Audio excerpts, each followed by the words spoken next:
Hazvina kumira zvakanaka muri yeZimbabwe. Haumanaka. Amene kuti toiti bad news, sad news. Toita yekudii nyaya yacho. But deep down kutaura chokwadi. Inini hangu ndiri kurwadziwa, ndikuita kurwadziwa nenyaya iyi.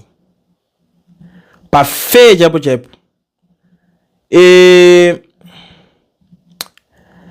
Pane nyaya yamukomana anonzi Chiwombe. Ari kunzi akadzokera mastreets. This is sad news coming from Carlos Smith. Ari kuti mukomana uyu kwawo inangu mukasangana naye kuma streets uku mungomutambirawo kwaari koko kwamunenge masangana naye. Inini hangu ndakamutadza asi pamwe Mwariwo ndo vachamugona. Show him some love kwamunenge mamuona ikoko. I think yakomana zviri pana Chiwombe. Ndazobvuma manje. Cause all along kata achitoti vanhu vakaita sana Carlos Smith ava. Mapasta andozvona tikati mapasta kava ndo vanonamatira munhu vanenge vachibata panyama nepamweya zvese. Vakakuita kuda isu mukatiende kubasa, mukatiende kunoshanda, zvovaingoita zvezve vakamboshanda vombotora kavidhio vomboseka. But all those things zvakango disappear from nowhere shamwari. Kungoyerekana pasisina, pungomuka pongozi veduweka Chiwombe nini hanguka. Pana Chiwombe I failed nini. Akadzokera mustreet. Tikamona edu, let's show him love.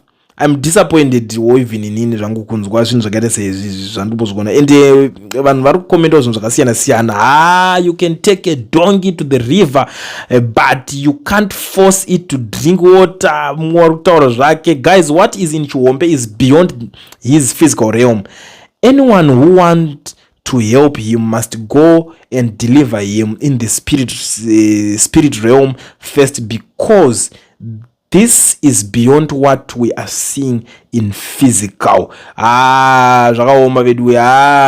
Shit. It's quite sad.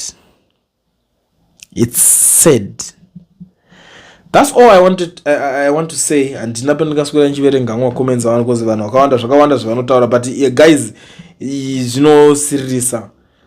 Zvinosiririsa ameno kuti zvinyotsori zvinenge zvichimboitika nekumbotura nzvimbo.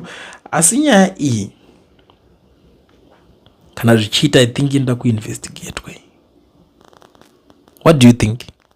Toifambire Carlos aibhadhara Chiwombero. What do you think? Carlos anga asingadzvanyirire Chiwombero. Aiwa, ndiudzei toita sei nenyaya. Uyai mucomment section izvezvi komenta todii Chiwombe, todii nyaya yaCarlos. Imi makazvitarisawo ivi. Munhu angangoenda just like that nemafarira vaita. I'm still doubting. Firstly, I thought it was content, but kutozoona kuti atori serious uyu ari kutobayirira. Ndopinda toona kuti nyaya yacho haisi kutamba nayo.